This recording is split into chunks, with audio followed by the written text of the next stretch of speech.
Yeah, I sat in that office with those Sandy Hook parents. I've become friends with school shooters. I've seen it. Said you were in Hong Kong during the deadly Tiananmen Square protests in the spring of 1989. But Minnesota Public Radio and other media outlets are reporting that you actually didn't travel to Asia until August of that year. Can you explain that discrepancy? I've tried to do the best I can, but I've not been perfect. And I'm a knucklehead at times, but it's always been about that. I've become friends with school shooters. I've seen it. Woo, how about JD Vance, huh? Definitively proving that he was the right choice for Donald Trump's running mate. How about Tim Walz absolutely imploding on that stage tonight? Folks, in today's video, I want to give you a full recap of my thoughts and analysis of the VP debate that took place on CBS News tonight. But first of all, before we get into that, let me just say that if you're enjoying the content, do me a big favor and hit that subscribe button down below. We are independent here, and your subscriptions, trust me, they do go a long way in ensuring we can keep bringing you videos like this, especially in an election year where censorship is usually at all-time highs in time periods like this. So it's greatly appreciated. Go hit that subscribe button. It's totally free, nothing on you, but it does help us significantly. But getting right into this, to make a long story short, for Tim Walz, that was absolutely brutal. It was a total blowout. It was like watching the Georgia versus TCU national championship game a couple years ago, because I would say that Tim Walz lost on almost every major front. He got totally out-talked by JD Vance on every major issue, and that's basically what I expected, right? Vance is significantly sharper than Walz. Walz never really had a chance of keeping up, and I even said that in the preview video of today's debate. But even I would say Tim Walz got humiliated on the sheer optics of it all, right? Because even on stuff like body language or overall demeanor, Tim Walz had this look on his face basically the entire debate. Some of you guys said he looked constipated, and I think that was pretty accurate. Half the time, he had this face like he wanted to cry, or he looked very concerned. So we'll obviously get into talking about the debates on issues in a second, but I just want to point that out because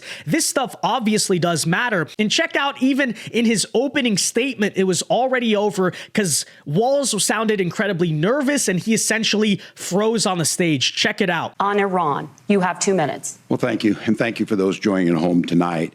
Let's keep in mind where this started.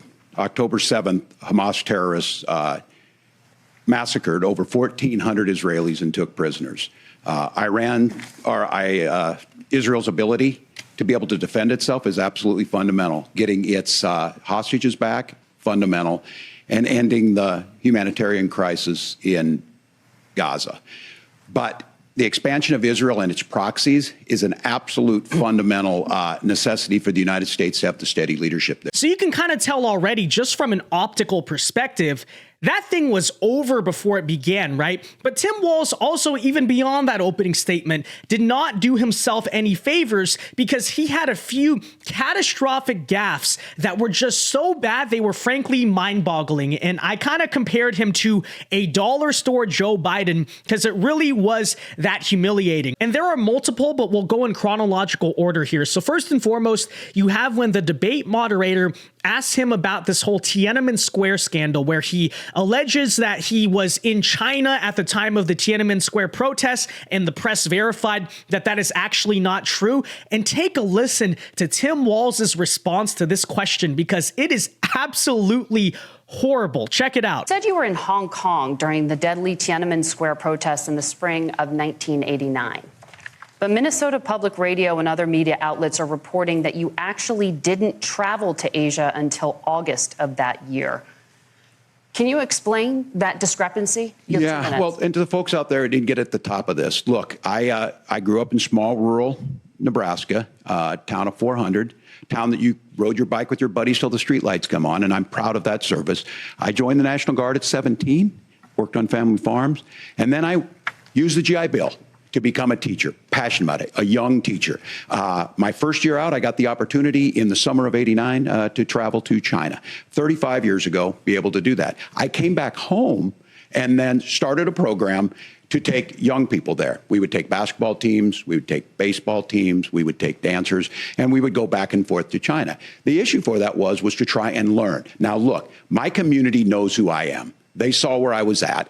They look, I will be the first to tell you, I have poured my heart into my community. I've tried to do the best I can, but I've not been perfect. And I'm a knucklehead at times, but it's always been about that. Those same people elected me to Congress for 12 years. And in Congress, I was one of the most bipartisan people, working on things like farm bills that we got done, working on veterans benefits. And then the people of Minnesota were able to elect me to governor twice. So look. So we'll keep playing this because there's even more to listen to. But already, what is he doing here? He's not denying that he's lying at all. He's not trying to spin it or whatever. He just goes out on that debate stage and says, I'm a knucklehead. In my own words, yes, I did indeed lie to get power. And, well, I'm just a real human being, you know? Don't we all do that? Don't we all lie, con, manipulate, and cheat our way to power and don't even... Like, what a mind-boggling response. But let's keep listening here. My commitment has been from the beginning to make sure that I'm there for the people, to make sure that I get this right. I will say more than anything. Many times I will talk a lot. I will get caught up in the rhetoric. But being there, the impact it made, the difference it made in my life, I learned a lot about China. I hear the critiques of this. I would make the case that Donald Trump should have come on one of those trips with us. I guarantee you he wouldn't be praising Xi Jinping about COVID. And I guarantee you he wouldn't start a trade war that he ends up losing. So this is about trying to understand the world. It's about trying to do the best you can for your community. And then it's putting yourself out there and letting your folks understand what it is. My commitment, whether it be through teaching, which I was good at, or whether it was being a good soldier or was being a good member of Congress, those are the things. Okay, so just to be clear, Tim Walz was not in Hong Kong or China during the Tiananmen Square protests, and he just completely made it up, okay? And he basically said on that debate stage, yeah, I lied about it. Yeah, I made it up. Yeah, I'm a chronic pathological liar who just said that for political gain or to like make myself sound like a better person, okay? But I'm just a knucklehead, guys. I cannot get over that. That was absolutely insane. And when I heard Tim Walz say that, I said, this debate is over, okay? Because JD Vance was already winning.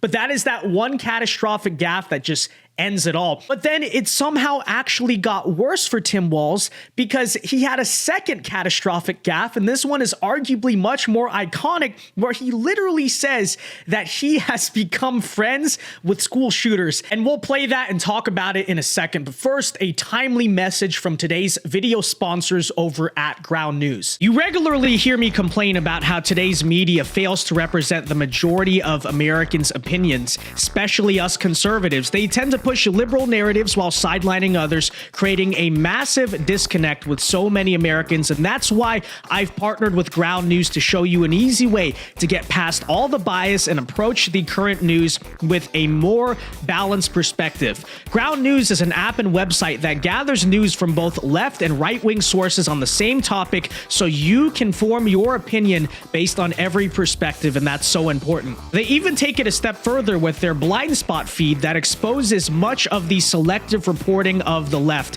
and it surfaces important stories barely getting attention, like this one on how Whoopi Goldberg, host of The View, recently compared Trump to an insect, and Biden responded by pretending to kill a bug on the table. And many of you may have seen this clip. You might be surprised or not so surprised that only 11% of the sources that reported on this topic came from the left wing. And in the wake of not one but two assassination attempts on Trump, that kind of cover-up by the mainstream media is not just irresponsible, it is outright dangerous. And that's exactly why Ground News is such an important resource. With it being an election year, I really think news like this can change the outcome of elections and even the trajectory of this country, but only if you're aware of them in the first place, and I trust Ground News to help with that. So, to stay informed on the news that is so easily ignored by the mainstream media, visit ground.news/VinceDao or scan my QR code on the screen. My viewers save 40%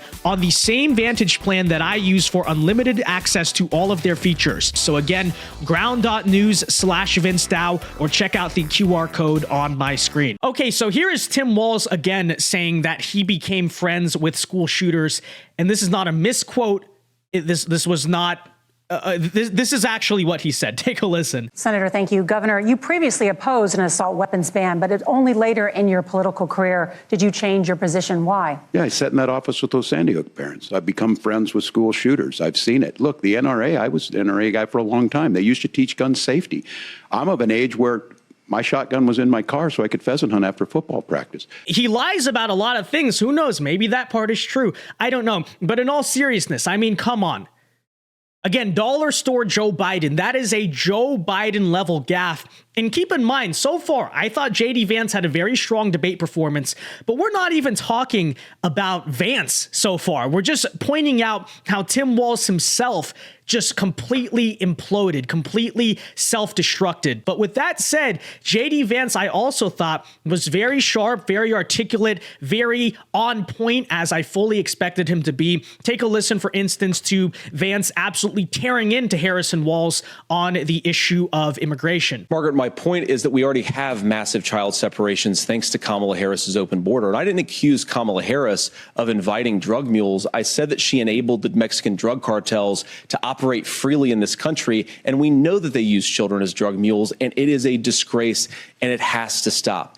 Look, I think what Tim said just doesn't pass the smell test. For 3 years, Kamala Harris went out bragging that she was going to undo Donald Trump's border policy. She did exactly that. We had a record number of illegal crossings. We had a record number of fentanyl coming into our country. And now that she's running for president, or a few months before, she says that somehow she got religion and cared a lot about a piece of legislation.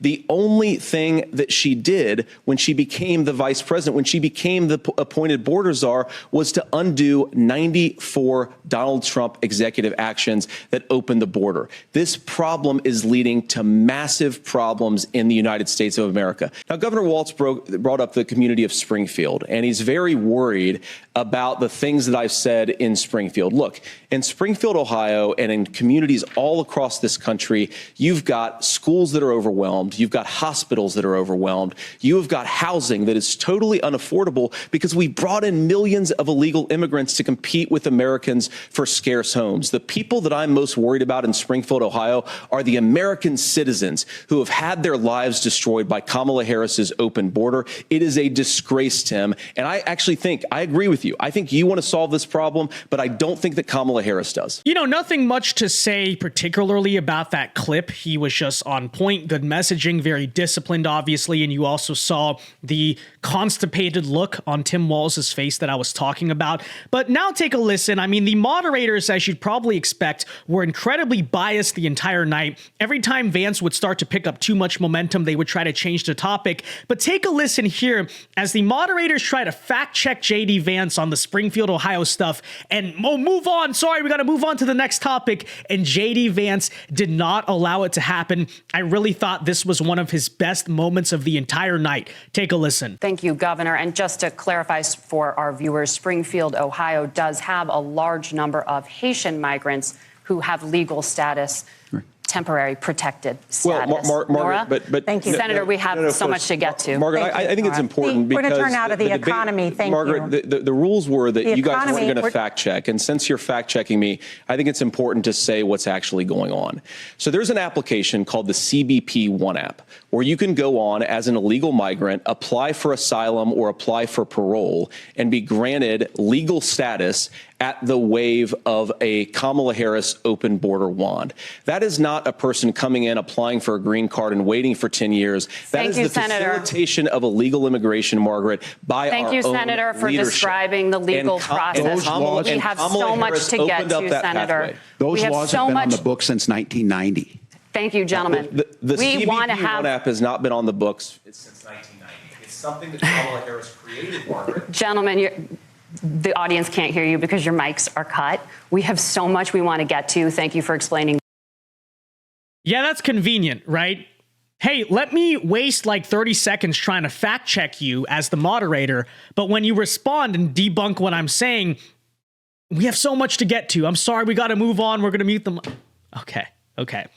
But yeah, this is basically what happened the entire night when someone tried to fact check JD Vance. JD Vance is just too smart. He knows too much. He has too many receipts of everything he is talking about. And this is why I was so confident even going in that Vance would dominate this debate, because he's just too intelligent. He's so cerebral, right? He knows what he's doing. Absolutely way too good at this, way too good for the moderators, way too good for Tim Walz, and very brilliant the way he handled that to make sure that these moderators did not get away with that. And interestingly enough, you didn't really hear any more times after that in this debate where the moderators tried and embarrassed themselves in that fashion. So that was fantastic by Vance, as Vance was on every issue the whole night. But one last thing I want to point out here is, even on the topic of abortion, this is supposed to be the big winner for Democrats. JD Vance managed to flip the script, so rhetorically talented, and actually corner Tim Walz and make Tim Walz the one who looks stupid on abortion. Check it out. Statute that you signed into law, it says that a doctor who presides over an abortion where the baby survives, the doctor is under no obligation to provide life-saving care to a baby who survives a botched late-term abortion. That is, I think, That's whether you're pro-choice or pro-abortion, that is fundamentally barbaric. And that's why I use that word, Nora, is because some of what we've seen, do you want to force Catholic hospitals to perform abortions against their will? Because Kamala Harris has supported suing Catholic nuns to violate their freedom of conscience. We can be a big and diverse country where we respect people's freedom of conscience and make the country more pro-baby and pro-family. But please. Yes, Governor, please respond. Look, this is one where there's always something there. This is a very simple proposition. These are women's decisions to make about their healthcare decisions, and the physicians who know best when they need to do this. Trying to distort the way a law is written to try and make a point, that's not it at all. What was I wrong about, Governor? Please tell me, what was I wrong about? That is not the way the law is written. Look, I've given but this... how? I've given this advice on a lot of things, that getting involved, getting engaged, that's been misread, and it was fact-checked at the last debate. But how? By the way, Tim Walz never answered on that question. But to me, like, that totally, again, just flipped the debate on its head. And JD Vance was doing this the entire night. Again, he was way too smart. There's a reason why even beforehand, Tim Walz was already trying to lower expectations, saying, well, I'm going to answer the question, but, that's not how this game works. All the stupid comments, even the moderators, constantly. It was so transparent. You even saw it right there, trying to help out Tim Walz. They never did that type of stuff to fact check him, only JD Vance. They always changed the topic. And even yet still, again, Vance never took the bait. He was so cerebral. He was just simply too good at this. And with that said, I mean, is this necessarily going to make the biggest impact on the election? No, the VP debate typically does not do that, but it is probably going to be a close election. And hey, a nice little boost in momentum just less than a month, or I should say a little more than a month away from election day, you certainly could use it. It's definitely not something you should be complaining about whatsoever. So with that said, last thing I want to say here,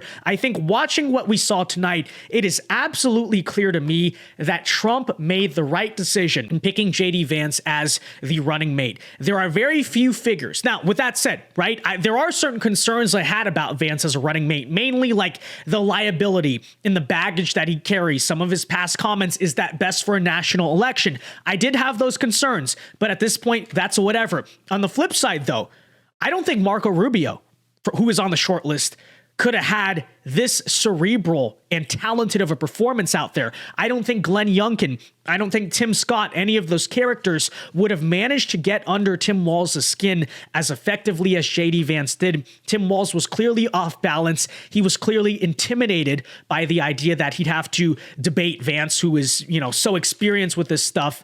And really good luck. It's not just a matter of Tim Walz lost the debate for himself, which he did with some of those catastrophic gaffes and bad answers. But on top of that, Vance went out of his way to also win the debate and crush Walz actively on some of those issues. And so 10 out of 10 performance, like I said, very dominant overall. But with that said, if you personally watched the VP debate tonight, let me know, what were your thoughts on it in the comment section down below. Who do you think won? What was your favorite moment? And until next time, be sure to, again, leave a like on this video, subscribe to the channel to support us if you are new. Check out our friends over at Ground News, link in the description. And until next time, God bless and peace.